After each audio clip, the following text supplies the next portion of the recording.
I really, really love the sense of community here.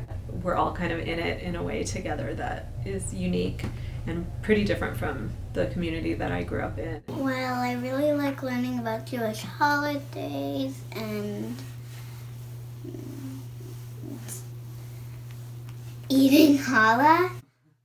Most of us are far away from the rest of our family. Portland is not known for its strong Jewish community, like some places some people grew up. So you have to people kind of have to work You have here to make the effort. find that. Here it's true. And when you do, it's and then pretty lovely.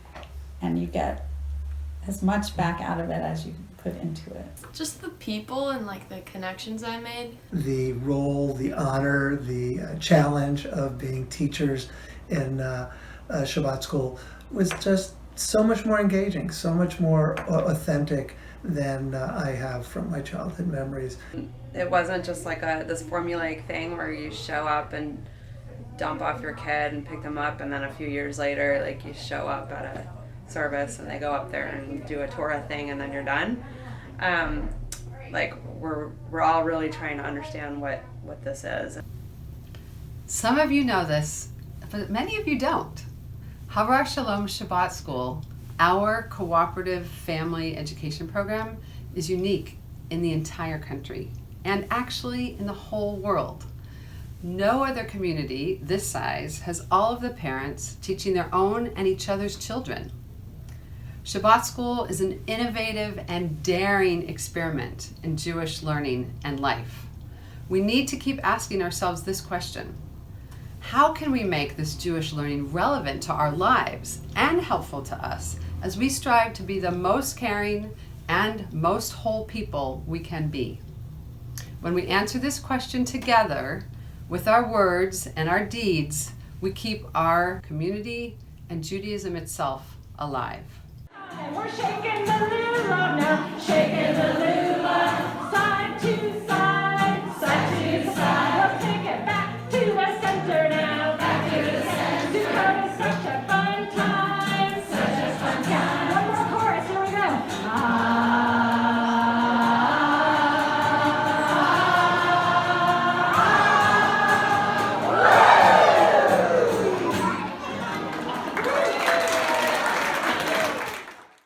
The congregation, on the day when I joined, right around that time, there were about 50 households. And we looked around and said, we don't have any old people, and people said to us, you're going to have to grow your own.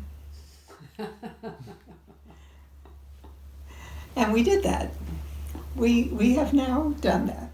We decided that the religious school should be part of this participatory nature that Havurah stood for, that the parents should teach the school and that everybody should be involved every time we met. As I remember it from those early days, was that we were doing something where we weren't just dropping off our kids at the synagogue and going and playing or doing whatever adults do when their kids are at Sunday school. We were staying and being engaged with what they were doing, and we were learning the Hebrew alphabet with them, and we were, doing whatever was happening in the Shabbat school. And I remember that the parents felt that this was an important change that we were making, that we were being engaged with our children's religious education, and we were being present, physically present with them as they learned, and we were learning too, because in order to be the teachers, we had to be learners, because we didn't know enough. We were all seekers at that point. In the years that we were in Shabbat School, from 87 to 94, there was no staff. There was not even a Havurah office, let alone a building, and we were renting space for Shabbat School in the Jewish Community Center. Our curriculum was pretty much dependent on the parents who were in the classes. One of the really great changes that has happened over time that I can see is that there's consistency not only in the delivery of content across the Shabbat School, but also in the experience. There's a more consistent experience for parents now. I was a kid doing Shabbat School with Havurah, and Shabbat School now is much different. I would say new and improved, and I really value the experience my kids are getting, but also the experience that we are getting as a family, meeting lots of other families, and the sense of community that we have when we come here. It was amazing what people came up with in terms of how you get these sometimes very difficult or, ethereal concepts, to a kid, either through experiencing it or relating it to something that they may know. And people came up with really amazingly creative ideas on how to do this. And it was great to see how that built up, because you'd have a parent who came up with it one way, and then the next year, whoever was teaching that one would take it and take to the next step. Most special about my Shabbat School experience was all the activities. So I think that the big focus is that, one, showing Judaism is fun and it's communal, and we're trying to make it a fun time for all the kids involved. This is the practice. There's what we do in our home, and then there's how we come here and teach the kids. And so the idea that kind of your practice extends into the shul, and not just to daven or go to services, but actually to, help raise the kids as a community. That's really different. So you look at the diversity of parent experiences, what the parents are bringing to the classroom, because you can have a group of 3 or 4 parents who had completely different backgrounds teaching together, and somebody may have teaching experience, or nobody has teaching experience, or somebody did learn Hebrew as a child and somebody just decided they wanted their children to have an experience, some kind of Jewish experience that they didn't have. And so everyone's just kind of bringing their own experience together. And so I think that does reflect for the kids, like there's not just one way to be a good Jewish parent. Over the years, we've created an autzar, the Hebrew word for treasury. This curriculum treasury is the wealth of our community. At the center of our treasury are the building blocks of Jewish learning and life. Torah, holidays, Shabbat, Jewish life cycle and history, prayer and spirituality, mitzvot, the ways we take care of the world and each other. Each parent-teacher draws from this curriculum treasury and adds to it as they plan to teach with their team. 16 class sessions a year are filled with making things, food, art, plays, storytelling, discussions, reflections, music, and so many games. Building connections among the students and making personal connections to the content are the primary goals underlying everything we do. One thing I've enjoyed this year is we've done a lot of plays and acting out a lot of the stories that are being taught during the lessons, and the kids have really been engaged in owning what's going on in those stories and some of their own interpretation, and then talking about that afterwards. It's been really enjoyable. My big recollection is teaching them Aleph, Bet, Vet, and Yadayim, Lamala, Aleph, Bet, Vet, Gimel Dalet Hey, Gimel Dalet Hey, Vav Zayin Chet Tet, Vav Zayin Chet. Say Shalom Aleinu. Oh, say Shalom. B'Rama. Say Shalom Aleinu. And we had to walk the kids. It was early. It was the second or third session of the year, and we had to walk the kids from Havurah to the church. And we had a pretty squirrely bunch of kiddos. So for Cain and Abel, rather than hiding clues, although we told them to look for clues, we used to give them their snack on the walk, so we didn't have to take up time in class. So we gave half of them granola bars and half of them leftover Halloween candy to see what would happen, and this idea that there'd be this jealousy and the groups would be mad at each other. And I mean, it was perfect, and they ended up agreeing to share. They all split things, and it was wonderful, but they came in and we talked about how they all felt and why they thought one person got something that they wanted, and it's just a fun way to have them get it. And sometimes the kids just do exactly what you're hoping they'll do. It was around Hanukkah last year, and we kind of got done everything we were getting done, and then the thing that we were doing wasn't totally hitting the mark with the kids, you could tell. And so I had a backup plan, which was just to do a lighting of the candles and to do the first couple of brachot. This was maybe like 2 weeks before the holiday was actually going to begin, and to then retell the story as well. And so we kind of turned down the lights. We lit the candles, and most of the kids know the bracha, so that's nice. And then we kind of like retold the story together. Okay, so what happened next, and what happened next, and what happened next. And it was like awesome, because you got to see how much the kids have absorbed so far in their upbringing. Kids who maybe didn't know as much, it was like one of the best ways you could possibly get a story and a ritual kind of, into your head. We just felt, we felt close. That felt like really just a nice moment, and really unscripted, because it wasn't what we had planned.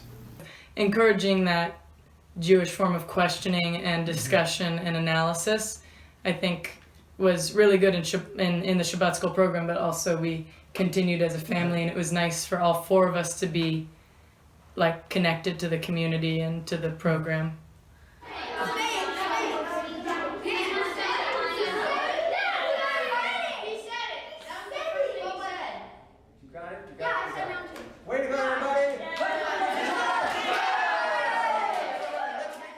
It takes a village to raise a child, because I definitely felt like, when it came time for my bat mitzvah, like not just my parents were excited or proud or like moved to see that I had made it that far. There were definitely, especially other parents of kids in my age group, but also just adults in general around the synagogue. I could tell knew who I was, like cared that I was becoming a bat mitzvah.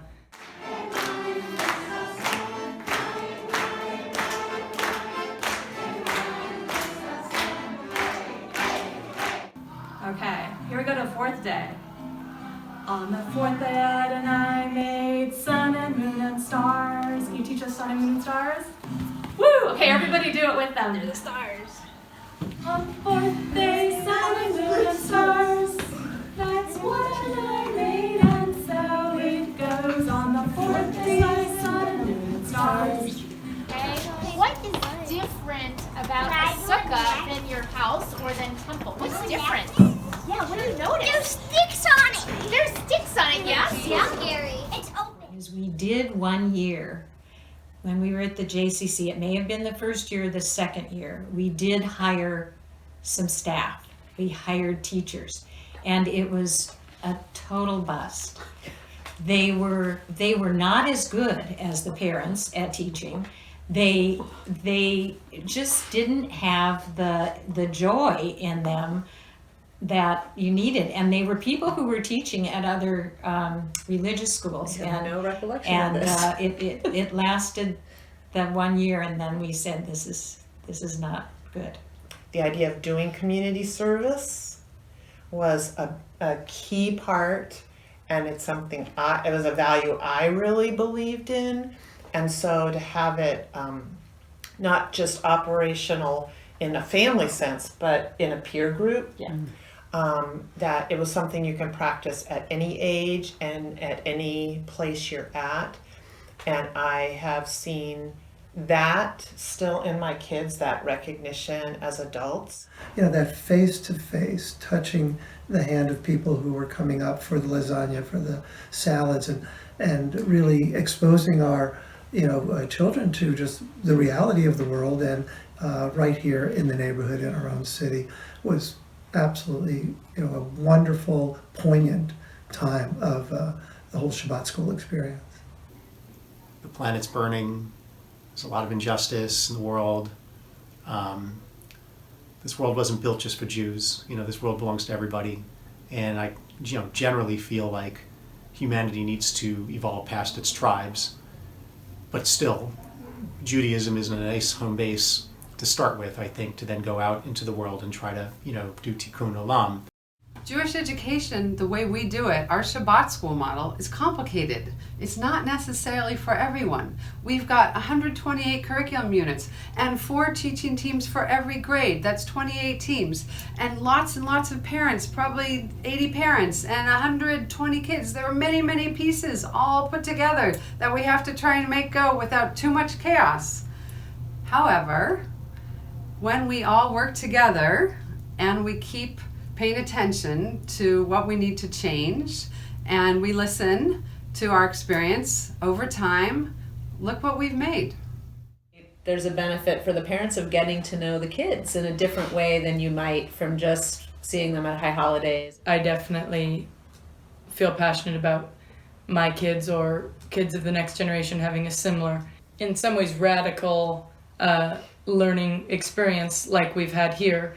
We watched our kids grow up together, and there's something really important when somebody knows you but they also know your children. Just hearing how other parents are dealing with some of the same, developmental issues and emotional issues and physical stuff and school stuff and, things like that. As a parent, I think the planning time with my fellow parents was a way for me to build relationships with people that I had not yet gotten to know. So I appreciated that the groups changed over the years and we had the chance to work with lots of different people and get to know them and plan together. And it's part of the beauty of the group planning process around and not having a pre-cut lesson plan that you just show up and do.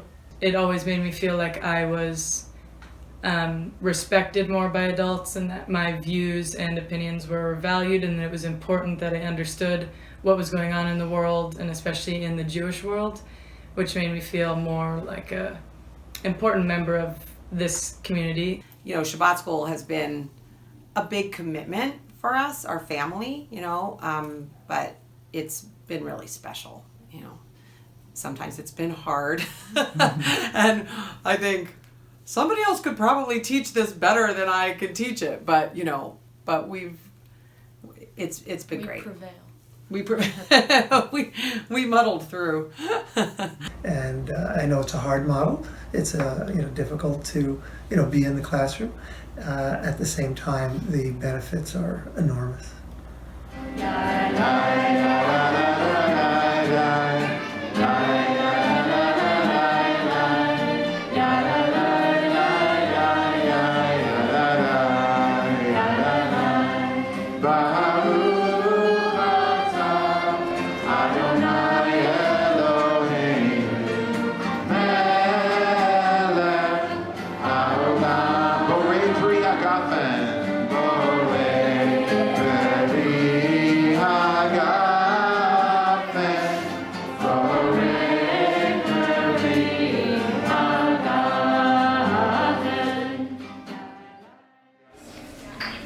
Okay, let's see if when we're really quiet if we can hear it.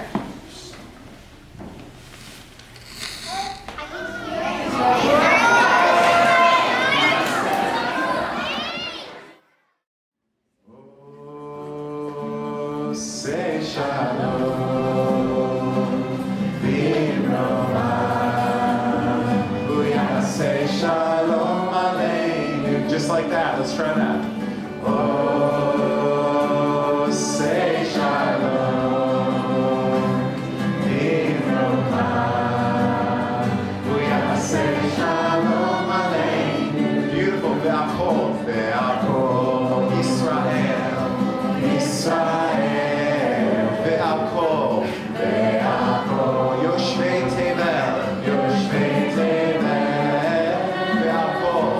Ve'akol. Israel. Israel.